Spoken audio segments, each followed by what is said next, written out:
Hey, JulesBlessedVegan, and as always, welcome to my channel. And for those of you who are new, I know you can benefit.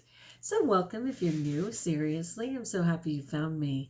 You know, recently I put out a picture of myself and indicated what the different ailments are that I've recovered from while I've been a plant-based vegan and raw as much as possible. And I will tell you that in a 4-day period, I got more than 5,000, okay, more like 6,500, not even kidding you, people giving a thumbs up and over 650 comments with people asking questions. Sadly, a lot of them wanted an instant fix. And this is not an instant fix, but it's all possible. And not just possible, but probable, as in you will probably heal if you dare to get off the nonsense of the standard American diet, the processed foods, the SOS, which of course is sugar, oil, and salt. And I know it's overwhelming at first, and many people are just like, I will never, ever be able to eat like that.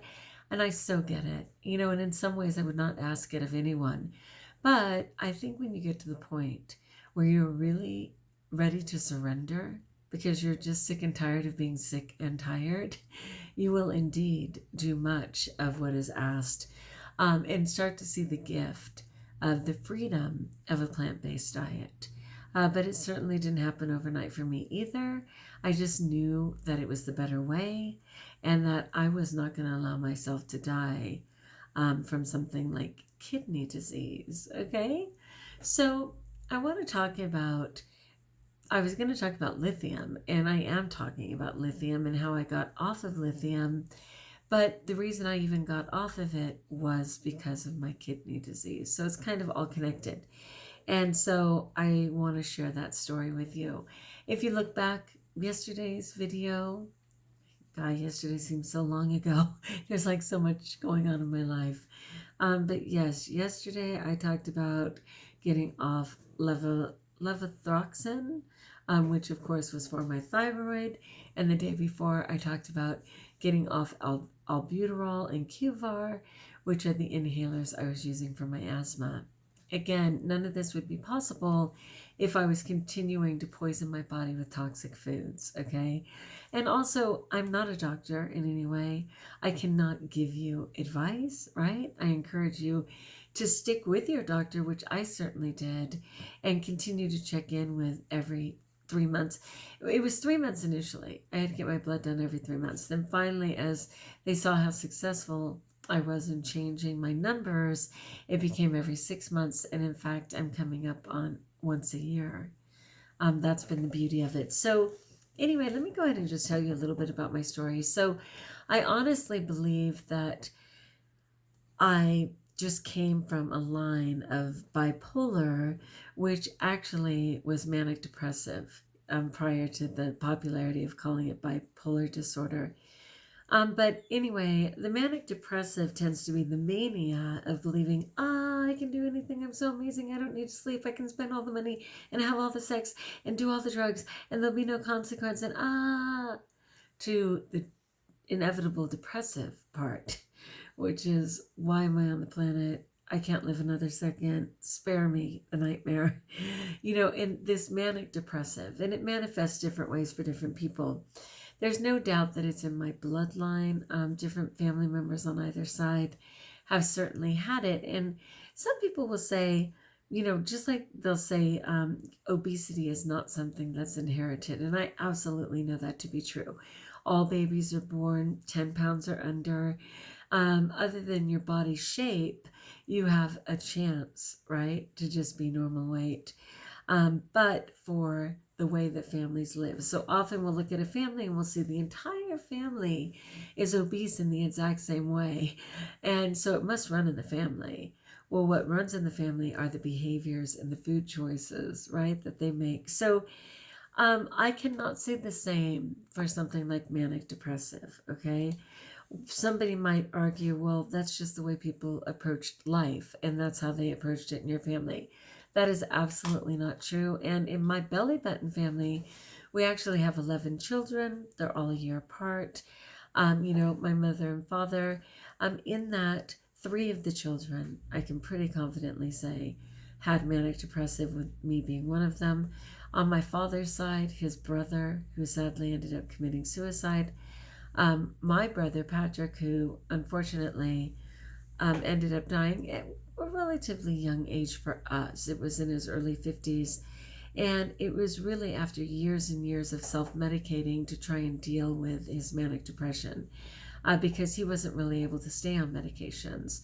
On my mother's side, her cousin Jerry, again, someone who died in her early 50s, was kind of a result of the same thing, and my poor cousin Kathy, who, just a few months ago we were praying for because she'd seemingly had an episode. She suddenly had a heat stroke as a result of trying to find her way to the hospital, realizing she needed help. And luckily, God spared her. So for me, my story is that very early on as a child, I recognized that I used food to monitor my mood swings. Okay, so I definitely got the sugar to get up, and I found myself incredibly depressed and tried to use food to try and balance my things. Later in my teen years, I used alcohol to do the same thing. Well, what is so true for many of these diseases, including things like schizophrenia and stuff like that, they tend to really hit their peak in the early 20s, like 20, 21, 22. It's pretty interesting. So for me, it was right around 23 where suddenly I could not function anymore. I just couldn't function. I'd already used food. I'd already used alcohol. I'd already used drugs. I finally was in a position of realizing that mentally I needed help. So when I was in college, so this was more like around 21, I started going to the local, clinic on campus and saying, "Hi, I need help." Well, I immediately became, an experiment. They gave me every kind of pill, and to see how I would respond and what worked for me and what didn't work for me. And it got really crazy fast, and I wasn't very comfortable with it. I was secret. I wasn't telling my family. I was just trying the different pills, which kind of led to me being a pill gourmet. I mean, they were prescribed, but I, ironically or not, became a pharmacy technician.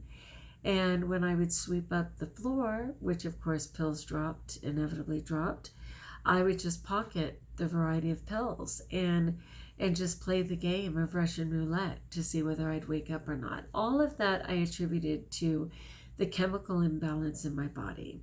So finally, around 23, I ended up getting lithium. And lithium, it was explained to me as just being a bicarbonate, something naturally produced in the body, and that hopefully it would balance me. And I absolutely believed that it did. I absolutely agreed and believed that it did. It was a tremendous blessing for me. Super easy pill. When I look at the definition, it says this medication is used to treat manic depressive disorder, which is currently known as bipolar disorder.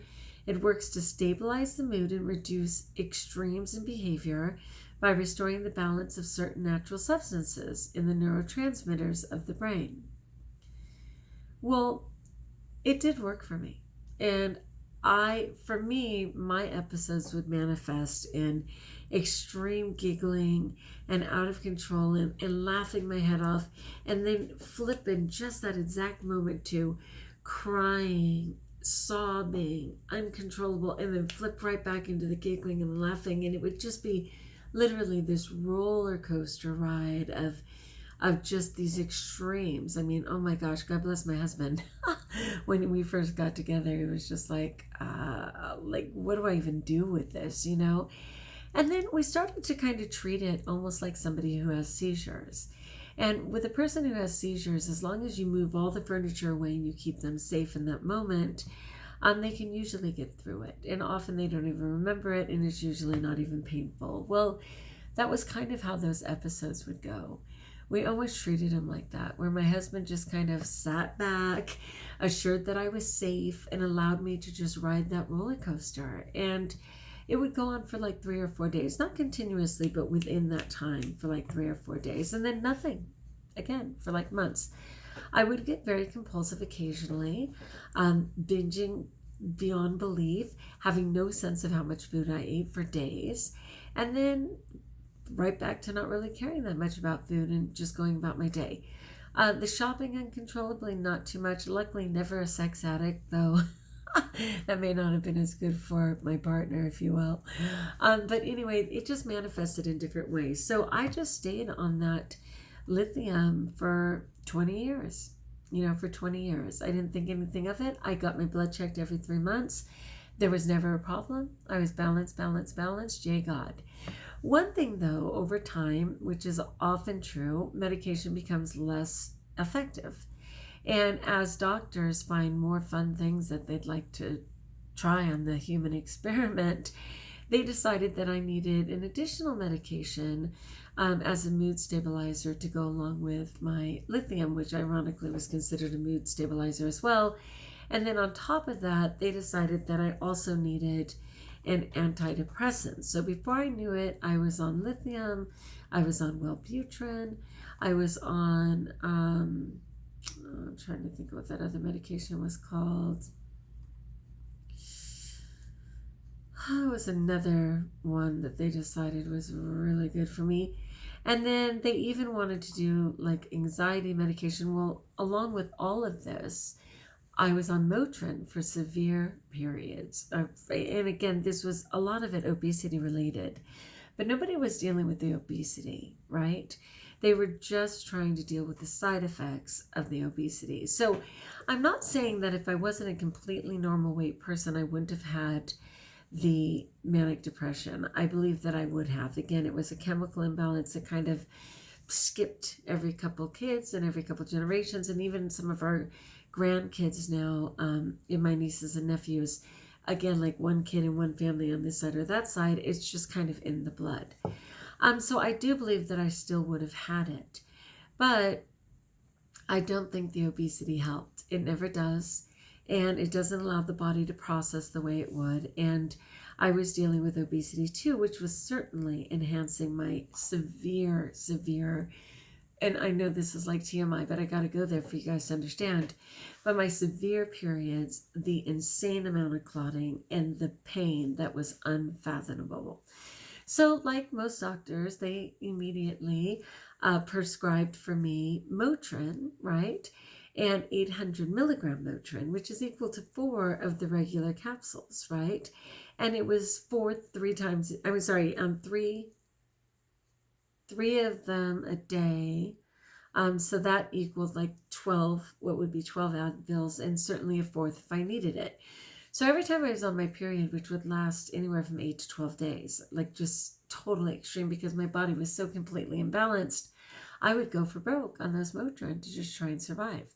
Well, at the same time, and again, food related, and I'll be talking about this later, were my migraines. I had additional medication for the migraines, a whole different one, right? Because the different pain affects a different thing or whatever. Well, when I'm just looking at the side effects, and again, lithium was a terrific blessing for me, and I did not have the side effects that are being recommended here. So it says lithium can cause nausea, diarrhea, dizziness, change in heart rhythm, muscle weakness, fatigue, and a dazed feeling. None of that was valid for me, but another thing was the fine tremor. Well, interestingly, I already had a fine tremor because along with all of this, a familial tremor runs throughout my family, and it's just kind of on different kids, but my family is so huge.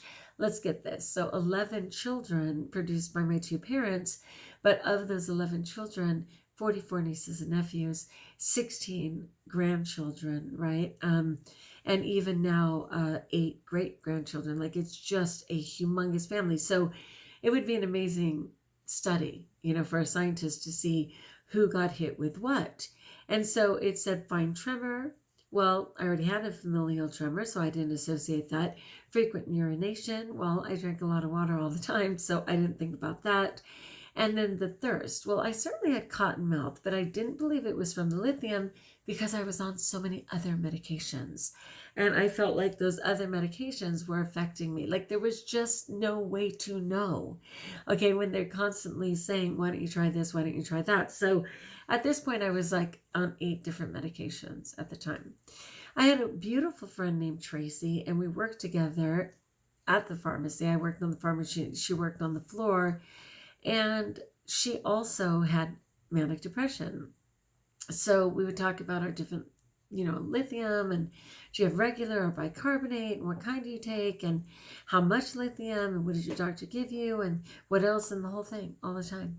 She had a very difficult time taking it. She absolutely hated it, really, really struggled, but functioning. I mean, showed up for work every single day until the day she didn't, and she had shot herself to death.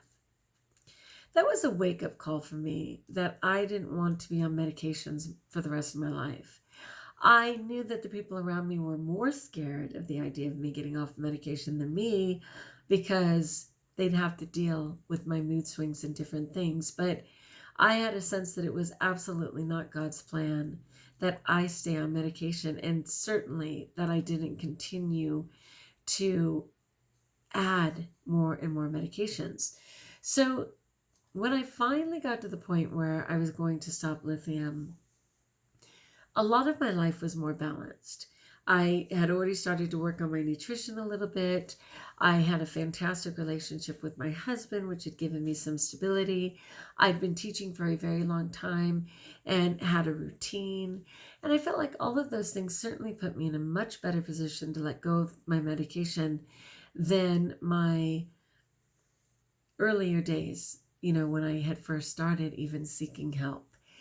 So the toxicity of lithium is everything from seizures to agitation to slurred speech. Like, none of that was true for me, but one of them was kidney failure. And that's part of the reason that they were taking my blood all the time. Rapid heartbeat, I had a little bit of that, but again, I was 280 pounds, at one point 330 pounds, really hard to know. Hypothermia was part of it. Confusion, coma, delirium, these are showing toxicity. I had so many things intertwining that there's just no way to ever know, what's what. But one thing was they checked my blood all the time. So what happened was I just had a really bad shoulder pain. I didn't know if I'd injured my shoulder or what had happened, but I was having a really bad shoulder pain, and I went to the doctor to get pain medication. And of course, he immediately was going to give me Motrin. And of course, I was game for that. And then he said, oh, wait a second. There's a flag here indicating that you have kidney disease, so I can't give it to you. And I just laughed and said, yeah, right. That's a no. I don't have kidney disease. 1 second, please. So I'm like, you must have the wrong chart. Of course I don't have kidney disease. So he goes back through the whole thing, and he's like, you're Juliana McCann's, la, la, la. And there's a flag here saying that you're at stage 3 kidney disease. And I'm like, wait, what? Okay, so let me cut to it. After everything that they did, it turned out that because of the Motrin, it was creating what's referred to as a contradiction with the lithium. And it was doubling up the toxicity on my kidneys. And I had no idea. And I was super furious because I was like, why didn't you guys tell me? I would have figured this out. I would have stopped Motrin. Like, what is the deal? I certainly wouldn't have been eating it like candy, okay? And they were like, well, that's the thing. It doesn't really flag it until you're at stage 3. Well, stage 3 peaked up to stage 4 because it was already in motion, right? So basically, when you get down to like 15, you need a kidney. There's nothing. You just need a kidney.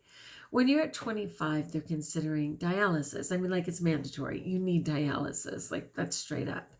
And I was at 32 and dropping. And 32 is very close to 25. And so all of a sudden I heard of this nephrologist, which was like a term I'd never known. I certainly never knew that kind of doctor even existed.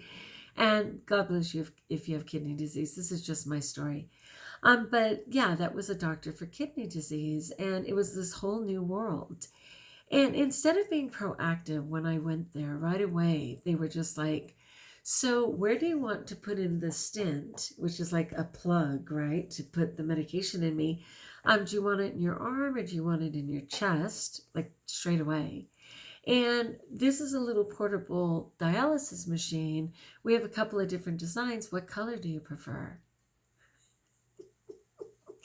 Yeah, heavy or not, you've never seen someone run that fast. I'm not even kidding you. I was so out of there. Oh my gosh, that was insane.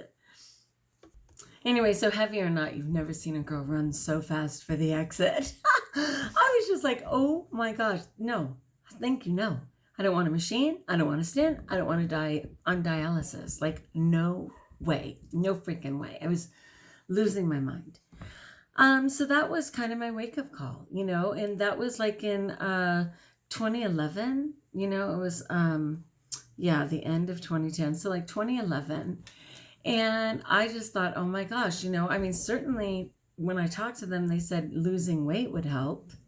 And unfortunately, like compulsive overeater, totally in my disease, I was just like, I don't even know if I'll have the courage to do that. What else can I do?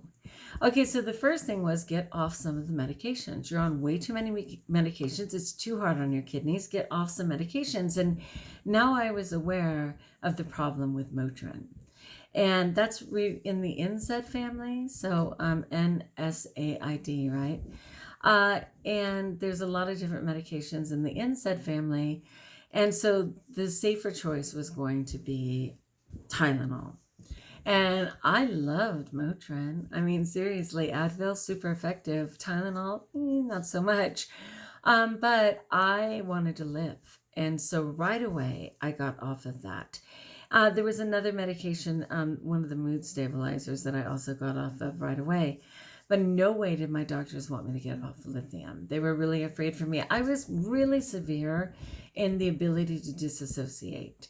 And so I had a couple of episodes. Not only had I been hospitalized for a month, I'd been hospitalized like 3 other times for about 10 days at a time. And I even found myself like in a different city wondering where my house was. Like now I realize that, first of all, part of the disassociation, and this is a story for a different video, just had to do with an inability to deal with issues of abuse that I had suffered. And it was just easier to disassociate, which is very similar to appeasing myself with food, right? The numbing agent. So it was a little bit of that, but I will now say that I've been off of medication for like all medication for at least 2.5 years and most medications for 4, that a lot of the medications, all with their own side effects, all intertwining, were causing so much of my inability to stay present. Totally. So anyway, I realized that I had to get off of lithium. And the doctors were just like, no way, no way. And they even proposed that they just reduce the dose. And I was like, so you're just suggesting a little bit of poison? And they're like, well, yeah, you may not live as long because your kidneys are dying, but at least you'll have control or quality while you're living. And I was just like, I am so off that lithium. I am off that lithium today. I'm done. And that was against their better judgment. I mean, you know what I mean, what they suggested. So I just told my husband, I said, it may be a wild ride. It may get a little scary, but I am stopping all of my mental illness medications. I don't know why I can't think of what that mood stabilizer was. I feel like it was like tramadol or something, but whatever it was, that, the Wellbutrin, the lithium, and the Motrin, peace out, y'all. I just stopped them all. Now, I don't recommend that for everybody. It's what I had to do to live. I believed it's what I had to do to live. And I went ahead and did it. And it was scary for a little while. I'm kind of like a sidebar. When I wore glasses as a child, and I really, really needed them. And when I was about 15, my mother let me get contacts, but I was still really irresponsible at that age and just couldn't do it. And I ended up like losing them. And when I found them, they dried out. And my parents were like, well, too bad. If you want more, you're going to have to buy them yourself. So for about 6 months, I didn't have any glasses, and I was really scared because I just couldn't see well. And when people were approaching me and I could hear them saying, hi, Juliana, and I'd smile at everyone just in case it was someone I knew. And after about 6 months, my eyes recovered. they actually just strengthened and got well. And for the next 30 years, I didn't wear glasses at all. And that's kind of how it was. It was like really scary at first, wondering what my mood swings would look like, wondering if I would suddenly be in a town I wasn't familiar with, wondering how I was going to make it through my insane periods, like all of that, right? And it was really scary. And my doctors had absolutely scared me by saying, you know, you may end up killing yourself, you may end up this, you may end up with that. Okay, so regarding my kidneys and the recovery of my kidneys, it took time because I know some people have kidney disease, and getting off of all those medications were great, but my kidneys being restored and again getting blood tests every 3 months took time. So they kind of raised about 3 or 4 points at a time, and a couple of times they went back down. Like I'd get up to 38 and was so excited. I'd get up to 42 and all of a sudden be down to 39. I'd get up to 46 and fall back down to 42. Even like that just went on, you know, and so it took a few years for sure. And I'm still in progress.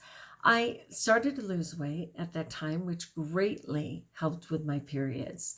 The insane bleeding, the imbalance of that started to reduce with losing weight. And I absolutely, at the time, as best I could, got off processed sugar. I was still eating meat, still eating dairy, still eating many things, but I was declining on really obvious sugar, and I was able to lose like 70 pounds. And all of those things helped so much. And again, I had some more stability in my life in terms of a support system, which I really highly recommend if you're going to make a great change in your life. So that's kind of what was going on for me, and I'm still a work in progress. You know, I don't take any medication. So people who were saying, wait, you got off levothyroxine? Like, I thought you can't even get off that if you have hypothyroid. Well, maybe some people can't. And some people might argue, Jules, maybe you're not, you know, losing weight as fast as you thought because you still have a hypothyroid problem. Well, I get my blood checked and I'm in range. Could I be in a better range? Maybe, but I am in range. Anything that I'm in range for, I rejoice and I will move forward without medication. So yes, I technically am on the books as still having bipolar, manic depression. I'm still on the books as having kidney disease. I recently, like in the last year, I actually tested at 78. This is when people said that you cannot improve your kidneys. You have to only accept where you're at and hope they don't drop further. And that's why they were preparing me for dialysis, because they were confident they were going to drop further. Getting to 78, which falls practically in the normal range of a 2, was unbelievable. Then my next blood test, they dropped to 72. But the miraculousness of them being stable and even in the 70s is incredible, incredible for all that I've been through. And I am quite sure, because again, I'm still around 200 pounds, right? Between 190 and 200, that as my weight continues to go down, my kidneys will improve even further. And I attribute that to getting off of medication. Because I'm not putting toxic waste in my body on a regular basis, I believe that my mental health has greatly improved. And I do continue to struggle with depression. For about 10 years, like in the midst of all of it, I had suicidal ideations every day. Every day I had to have a plan to stay away from sharp objects, not have any ropes around, don't have any medication, make sure you don't have a loaded gun. Like I literally had to say, how can you make this through this day safely? And I had to check in with people and say, yes, my brain keeps saying, kill yourself, kill yourself, kill yourself. It was horrific. That hasn't been my truth for a long time, but just an oppression of depression that falls over me from just that natural chemical imbalance remains, but nowhere what it was. And when I am eating live food for a live body, fruit, vegetables, sprouts, getting in my fluid, all the healthy things, that doesn't go away, but it is so reduced that it's no more than anybody else who just has like a low level grade of depression. When I get into the nonsense, it goes up astronomically. But part of that is because it brings up so many triggers for me. So I don't know if that helps you guys at all. Many of my medications, I got off slowly with doctor permission and continued to check the blood levels.